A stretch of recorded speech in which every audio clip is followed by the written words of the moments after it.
Hello, everyone, and welcome to Unit 2, Passions. We're talking about present and past, both the perfect and the perfect progressive. So this is a very exciting verb tense. Maybe not, but it is important information to know about as you continue to improve on your English speaking skills, speaking and writing skills. So this is page 30 in the book. I want you to turn to page 32 now in the book, and this is lesson 1 on present perfect. So what I need you to do is to read the article here. I'm not going to read it to you today, but I need you to read the article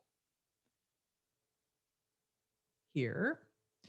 And after you finish reading the article, then I need you to go on to page 33 and answer the questions here for part 2. So what I'm going to do is pause the video now. You need to read the article and then you need to answer questions 1 through 5 for part 2.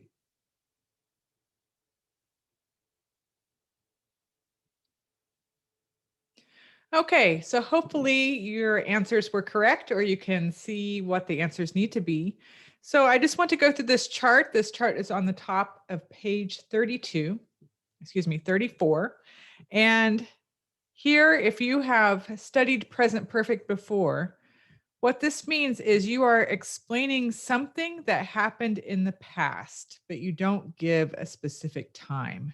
So the examples here, this is a common, I have visited many countries, or Tom hasn't seen the photos of my trip. So both of those mean that that has not happened yet. So don't be confused by the word present when we're talking about present perfect, but it's something that started in the past and continues to now. So I like this chart right here for number 1, A and B. So this is something that happened. So this line right here means now, and this is something in the past, but it's continuing into the present. So we have lived in Canada for a long time. He has traveled to Antarctica. So it's still a present situation, but it started in the past.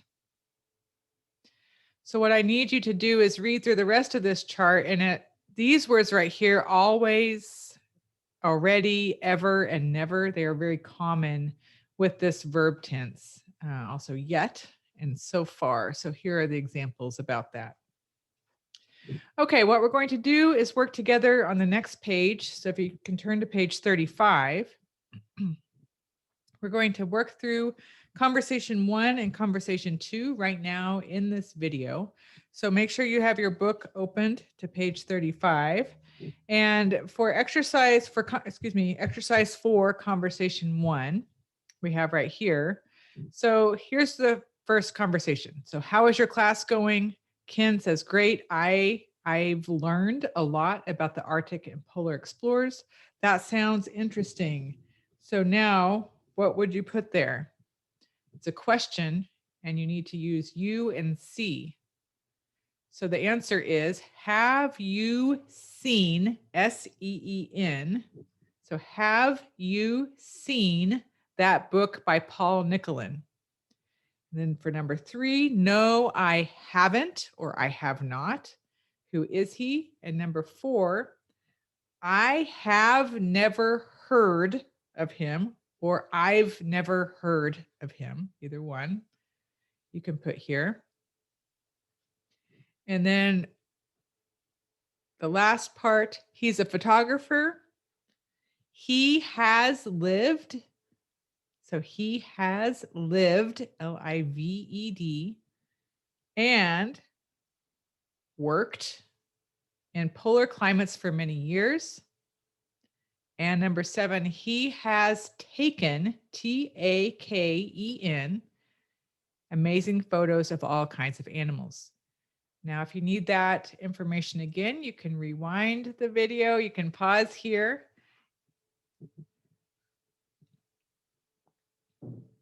Okay, so the last part of this video is on section 2.2, using present perfect with for and since. And I wanted to just briefly explain this, that you use for when you're talking about an amount of time, and you use since when you're talking about a specific past time. So for example, Joe has worked at this store for 6 months, for a year, for 7 years, for 20 years, all of that. If you have a number, you're going to use the word for. And if you're talking about a past time, he hasn't been a student since May, since last year, since I've known him, all of that, or here, since he graduated. That's the difference of using since and for. So what I want you to do for exercise 6 and exercise 7, I want you to go into the Google form that is next in Moodle, and you are going to answer those exercises there. So thank you for watching this part of the video. And again, if you have any questions, you can email me and we can work this through. Thank you.